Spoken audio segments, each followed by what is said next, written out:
Que lo que mi gente, my name is Kevin, and over the last several years, I've biked over 15,000 miles across road, gravel, and mountain biking. And today I'm gonna answer the 10 most searched questions on Google related to cycling.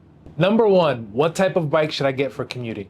This answer depends a bit on your budget and what type of bikes you have already. Because if you have nice bikes already and can afford another one, awesome. If you can't really afford another bike, whatever bike you already have is perfect. But now let's say you have no bikes and you want to start from scratch and wonder what the best commuter bike is. It's right here. I think this is the best commuter bike for a couple of reasons. One, I love the flat bar because not only is it just comfortable and easy, but if you have groceries, like you go somewhere and just have a bag, you can easily hook it over the end here and then hang it from the side and not have to carry it in your hand or worry about that. It also has a dynamo. So in the front, you see there's a light there. When the front wheel starts spinning, and the back also lights up. Now that's nice because you never have to worry about getting stranded late or after dark, wherever it is you're going, because you have lights on you all the time. And it's got this carbon belt, so the chain won't rust when I'm biking in the winter through salt and a bunch of stuff here in Minnesota. And then the last thing that no matter what bike you get, I recommend putting it on for a commuter bike is fenders. You're gonna want fenders to cover you because you never know if it's gonna rain or if you hit an accidental puddle or you're out there when some sort of precipitation happens you don't expect it or rocks flying up, and a lot of things can happen out there when you're riding, and these just protect you and keep you clean, especially if you're kind of dressed up and commuting somewhere nice. Most people that ask me this question usually have a budget of like $100 to $500 for a commuter bike. Get yourself something steel, put fenders on it, and buy yourself a good lock. Those are the three things I'd recommend first in a good commuter bike.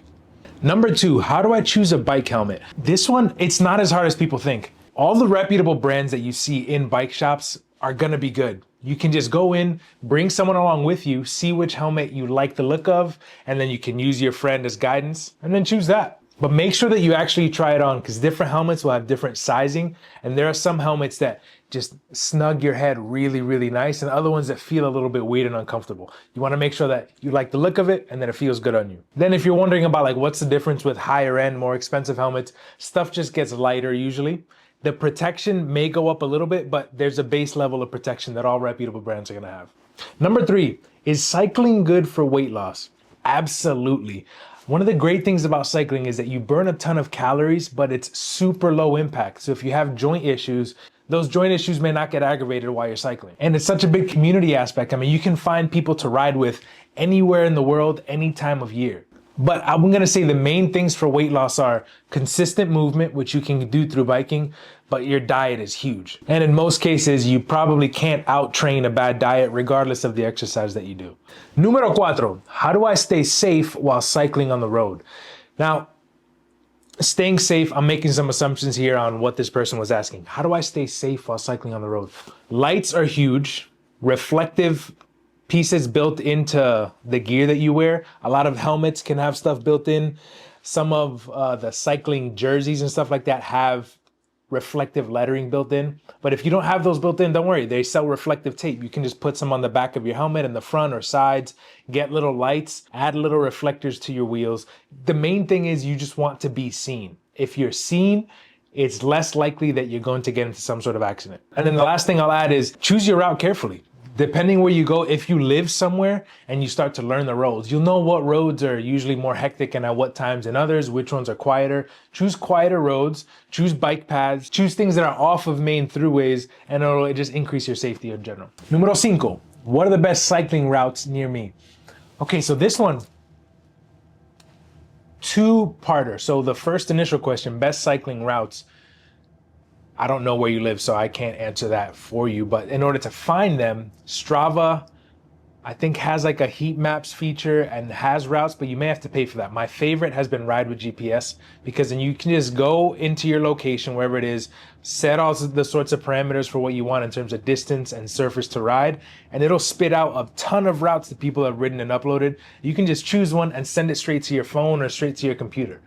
But if you're new to cycling, you may not want to ride these alone. So I would suggest trying to find a group ride or try to find an event near you. Most bigger cities have free-ish or close to free events where you can go and ride and make some friends and then discover some new routes. And then kind of like an extra credit to that is start commuting. If you commute places, you'll be able to then learn the routes that you like to take, learn some interesting things about your city, about your location that you may not be able to see from a car. Okay, number 6, do I need a professional bike fit? Great question. And I love that they brought up bike fit because bike fits are key.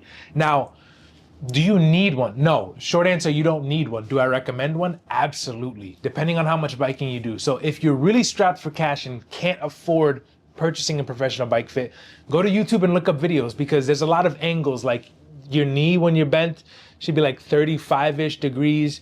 Your knee shouldn't go over your toes when you're in like when you're cycling here and your foot is forward, your knee shouldn't be over your toes. There's a lot of little easy things that you can learn about online that then you can go and apply, but I would highly recommend a bike fit. I mean, especially if you spend $1,000 or more on your bike and plan to ride it any amount of time over the next several years, spend the extra $200 on a bike fit. It's gonna be worth it. How do I maintain my bike? Great question, great question. I feel like this is something a lot of people neglect. To make it simple, make sure your tires are aired up. There's on Renee Hurst, if you go tire pressure calculator, they have that you put in your weight and then the size of tire that you have, which you can have a friend or look on the side of the tire to tell you. And then they have a recommended PSI or how much pressure should go in the tire. Before you go on a ride, just pump it up to that pressure every time, and that'll make you feel better on the ride. Your tires will last longer and you can go faster. And then the second big thing that a lot of people neglect is lube your chain. I made a whole video right here about how to lube your chain. It's super simple, but your chain and cassette, that is the lifeblood. That's the heart of your bike. And if you don't have that well lubed, it's just your bike is gonna sound loud. So if you've ever ridden and it sounds like a bunch of metal clanking and that's what it is. You just need to lube your chain. And then number 3 would be keep it clean.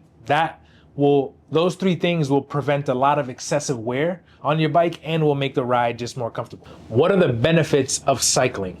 Okay, right off the bat, endorphins. You get a huge hit of endorphins as with most exercises. You get a workout without impacting your body hard. So, I mean, things like running, although running is great and you burn a ton of calories quick, your hips, your knees, your back get a pretty good beating. So you may not be able to do that depending what sort of injuries you've had in the past or your age. Biking is a great way to burn calories and get a workout in while it still being low impact on your body. Number 3, kind of an unspoken one that I don't hear many people say is it's like the perfect exploration pace. Because in a car, it's too fast. You're driving around and you miss a lot of things. Walking, you pick up on everything, but my God, it's so slow. I hate is a strong word. I strongly dislike walking. What are the different types of cycling gear? Great question. Let me go collect them. I'll be right back. There can be so much more to cycling gear than this if you want it to be complicated, but let's start with first, helmet. I mean, listen, I've ridden bikes for a long time and you'd be surprised at some of the random crashes I've had. Just wear a helmet. Gear piece number 1. Number 2, I'm gonna say water bottles. Water is essential. And as you start riding, you'll go further and further. You can get them super cheap, like less than $5. I'm sure you could find water bottles. But honestly, if you have a friend who you know rides bikes, ask them because they probably have a plethora of bottles and they'll just give you a couple for free. Jerseys and bibs. So I know they get their hate for Lycra and tights and stuff like that. The purpose of these for the bibs is to, 1, keep your gooch kind of comfortable because a lot of them have what's called a chamois built in. This is just a little pad that gives you some protection and some comfort on the seat when riding. And then the rest of this, I mean, depending how advanced you get with this, there's aerodynamic benefits, but a lot of this is just moisture wicking so that you're not sweating into cotton and then getting all hot and stuff is rubbing on you. This is usually tight because what hurts your skin is usually having something against it, especially if it's wet, and then rubbing. That's when you kind of get messed up. So their job is to get the moisture away from you, and the tightness just prevents stuff rubbing against your skin, which then chafes your skin. Oh, and kind of addition to that, a question a lot of people ask is, do I need a bike computer? Your phone is amazing. You can download Strava, it's free, and then you can track all of your things right there on Strava. And as I mentioned before, if you have the Pro of Strava, you can use that to navigate as well. Same thing with Ride with GPS. They have an app you can put it on and it'll track all your stuff and then upload it to Strava. So your phone is a good one. It'll work great. The thing with this is your battery life. So if you're doing rides that are an hour or less, you can just use your phone. You don't need anything else. If you start doing a lot longer rides, then your phone may die doing navigation and tracking your distance and all that stuff. Número 10, last question. How do I learn to ride a bike safely? This depends on your definition of safely. Okay, I'm gonna go like a little bit of a tangent on this or make some assumptions. I'm assuming the people who ask this question want to know about like feeling confident on the bike, because we already addressed increasing safety on the road, like being seen. But the other major aspect of safety is knowing how to react in certain situations.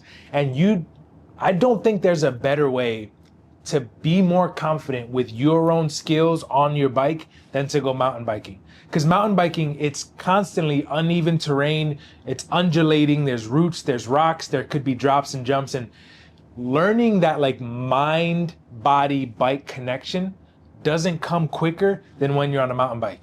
There we go. Those are the top 10 most asked questions on Google about cycling. If you have a question about cycling that I didn't get to, let me know in the comments down below. I'll try to answer it. If you like this video, hit the like button down below, subscribe to the channel if you haven't already, and hasta la próxima, mi gente. Nos vemos.